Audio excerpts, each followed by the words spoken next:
దేశంలో రోజుకు ఎంతో మంది నిందితులు అరెస్ట్ అవుతూ ఉంటారు. వాటిలో కొన్ని మాత్రమే సంచలనంగా మారుతుంటాయి. అలా ఇండియాలో latest sensation Kannada heroine Ranya Rao arrest. అక్రమంగా బంగారాన్ని తరలిస్తూ రాణ్యారావు రెడ్ హ్యాండెడ్గా పట్టుబడడం చూసి అంతా షాక్ అయ్యారు. అసలు ఓ హీరోయిన్ గోల్డ్ స్మగ్లింగ్ ఎందుకు చేయాల్సి వచ్చింది? ఎవరు ఆమెతో ఈ పని చేయించారు?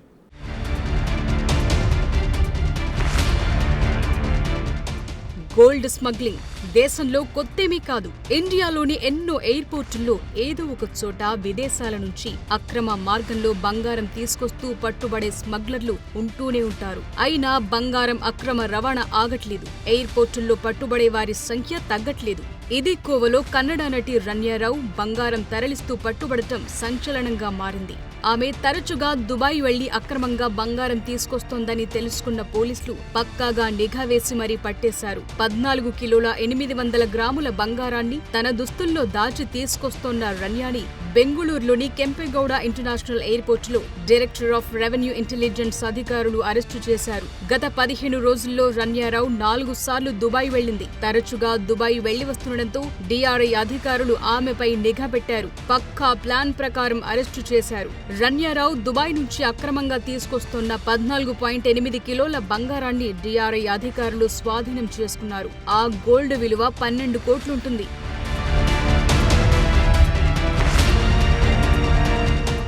రాణ్యారావు 15 బంగారం బిస్కెట్లని గమ్తో తొడలకు అతికించుకుని ఎయిర్పోర్టులో తనిఖీల సమయంలో ఆమె గోల్డ్ స్మగ్లింగ్ గుట్టు బయటపడింది. స్కానర్లలో పట్టుబడకుండా ఉండేందుకు క్రేప్ బ్యాండేజ్ ని అతికించుకున్నారు.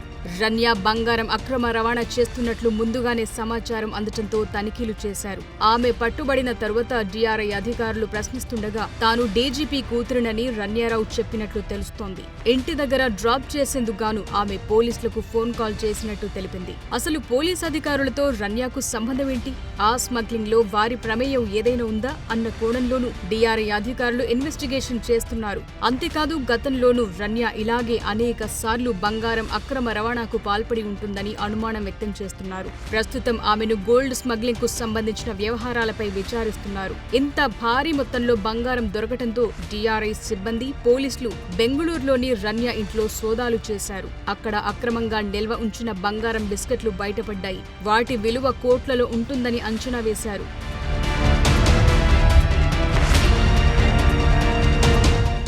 రాణ్యారావు స్వస్థలం చిక్మగళూరు. ఆమె తండ్రి కర్ణాటక క్యాడర్కు చెందిన డీజీపీ స్థాయి ఐపీఎస్ అధికారి. అయినప్పటికీ రాణ్యారావు ఎందుకు గోల్డ్ స్మగ్లింగ్ లోకి దిగిందనేది ఎవ్వరికీ అంతుపట్టడం లేదు. దేని వెనుక పెద్ద తలకాయల పాత్ర ఉందని అనుమానిస్తున్నారు. ఇప్పుడు ఈ వ్యవహారం సీనియర్ ఐపీఎస్ అధికారి అయిన రాణ్యారావు సవతి తండ్రి మెడకు చుట్టుకునేలా కనిపిస్తోంది.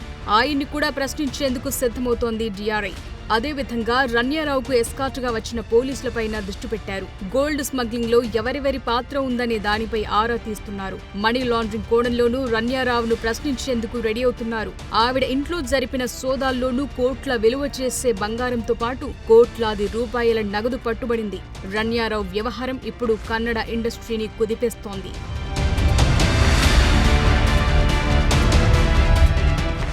రాణ్యారావు దుబాయ్ నుంచి ఢిల్లీ మీదుగా బెంగుళూరుకి గోల్డ్ స్మగ్లింగ్ చేస్తున్నట్టు గుర్తించారు. గతంలోనూ వారం రోజుల్లో 4 సార్లు దుబాయ్ వెళ్లొచ్చింది.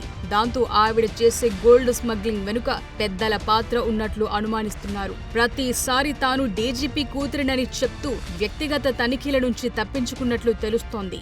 అంతేకాదు బెంగుళూరు ఎయిర్పోర్టు నుంచి పోలీసు సెక్యూరిటీతోనే ఇంటికెళ్లింది. ప్రస్తుతం రాణ్యారావు గోల్డ్ స్మగ్లింగ్ కు ఆమె సవతి తండ్రి అయిన సీనియర్ ఐపీఎస్ అధికారికి కూడా ఏవైనా సంబంధం ఉందా అనేది సంచలనం రేపుతోంది.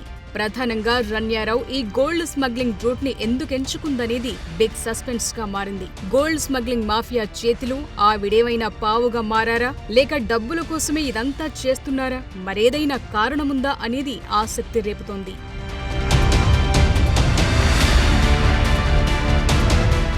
రాణ్యారావు అరెస్ట్ ఎపిసోడ్తో ఇండియాలో గోల్డ్ స్మగ్లింగ్ నెట్వర్క్ పై చర్చ మొదలైంది.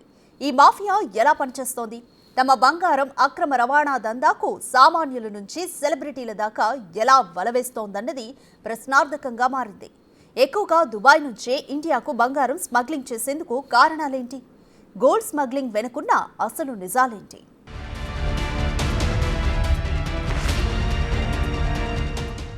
గోల్డ్ తెచ్చే ప్లేస్ దాన్ని తీసుకొచ్చే వాళ్ళని బట్టి ఆ గోల్డ్ రేటే మారిపోతుంది.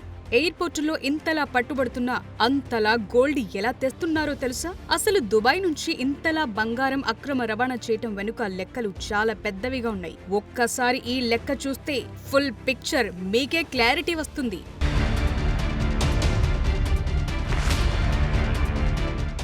దుబాయ్లో 24 క్యారెట్ల బంగారం ధర గ్రాముకు 345 దిర్హంలు, అంటే మన కరెన్సీలో గ్రాముకు 8,182 రూపాయలు. ఆ గోల్డ్ హైదరాబాద్ చేరితే దాని రేట్ 8,912కు పెరుగుతుంది.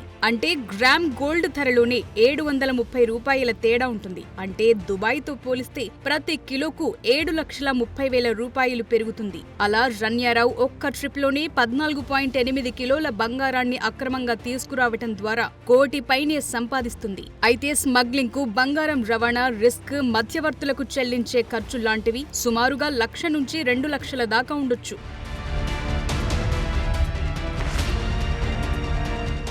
వాస్తవానికి విదేశాల నుంచి బంగారాన్ని భారత్ తీసుకొచ్చేందుకు కొన్ని పరిమితులున్నాయి. 18 ఏళ్లు పైబడిన పురుషుడైతే 20 గ్రాముల బంగారాన్ని మాత్రమే కస్టమ్స్ డ్యూటీ లేకుండా తీసుకురావచ్చు. అదే మహిళలు గాని, పిల్లలు గాని 40 గ్రాముల వరకే బంగారాన్ని పన్ను లేకుండా తీసుకురావచ్చు. వీటికి సరైన రసీదులు, పత్రాలు ఉండాలి. అధికారులు అడిగితే చూపించాలి. డ్యూటీ ఫ్రీ లిమిట్ కంటే ఎక్కువ బంగారం ఉంటే ఎయిర్పోర్టులోని కస్టమ్స్ విభాగంలో తెలియచేయాలి. లేని పక్షంలో అధికారులు ఆ బంగారాన్ని జప్తు చేస్తారు. డ్యూటీ ఫ్రీ బంగారం అంటే అది ఆభరణాల రూపంలో ఉండాలి.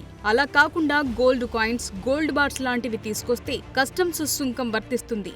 దుబాయ్ నుంచే ఎక్కువగా ఇండియాకు బంగారం స్మగ్లింగ్ చేయడానికి అనేక కారణాలున్నాయి. ప్రధానంగా మన దేశంలో బంగారానికి ఎక్కువ డిమాండ్ ఉండటమే ప్రధాన కారణం. ఆభరణాలు, పెట్టుబడులు, సాంస్కృతిక కారణాలతో బంగారం రేట్లు ఎక్కువగా ఉంటాయి. అదేవిధంగా మన దేశంలో బంగారాన్ని చట్టబద్ధంగా దిగుమతి చేసుకుంటే ఆ బంగారంపై 15% కస్టమ్స్ సుంకం విధిస్తారు. దాంతో చట్టబద్ధంగా బంగారం తీసుకురావటం ఖరీదైందిగా మారుతుంది. ఇక మన దేశంతో పోలిస్తే దుబాయ్లో బంగారం ధరలు చాలా తక్కువగా ఉంటాయి. ఇందుకు అక్కడ పన్నులు తక్కువగా ఉండటం మరో కారణం. అంతేకాదు గల్ఫ్ దేశాల్లో గోల్డ్ మార్కెట్ బాగా అభివృద్ధి చెందింది. ఈ ధరల్లో తేడాని లాభంగా మార్చుకునేందుకే గోల్డ్ స్మగ్లింగ్ ఎక్కువగా జరుగుతోంది.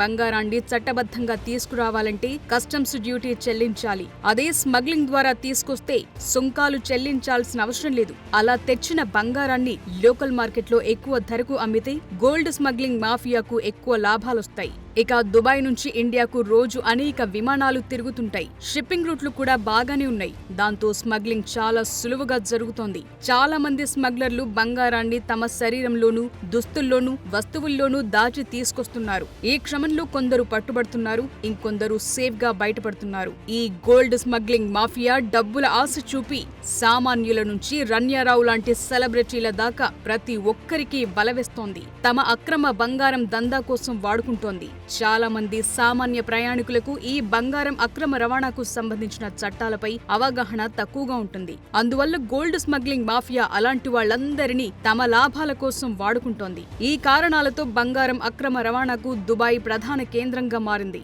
దుబాయ్ నుంచి రన్యారావు 14.8 కిలోల బంగారాన్ని తీసుకొచ్చింది. అందులో ఎక్కువ భాగం ఆభరణాల రూపంలోనూ, మిగిలింది బట్టల్లోనూ దాచింది. అయితే ఆమె ఒంటరిగానే గోల్డ్ స్మగ్లింగ్ కు పాల్పడుతుందా, లేక దుబాయ్, ఇండియా మధ్య నడిచే పెద్ద గోల్డ్ స్మగ్లింగ్ నెట్వర్క్ లో భాగంగా ఉందా అనే దానిపై దర్యాప్తు చేస్తున్నారు. ఏదేమైనా బంగారం అక్రమ రవాణా ఇండియాలో పెద్ద సమస్యగా కొనసాగుతోంది. భారత ప్రభుత్వం దీన్ని అరికట్టేందుకు కఠిన చర్యలు తీసుకుంటున్నప్పటికీ లాభాల ఆశతో గోల్డ్ స్మగ్లింగ్ ఇంకా కొనసాగుతోంది. దీనికి పూర్తి స్థాయిలో ఎప్పటికి చెక్ పడుతుందనేది ఎవ్వరూ ఖచ్చితంగా చెప్పలేకపోతున్నారు.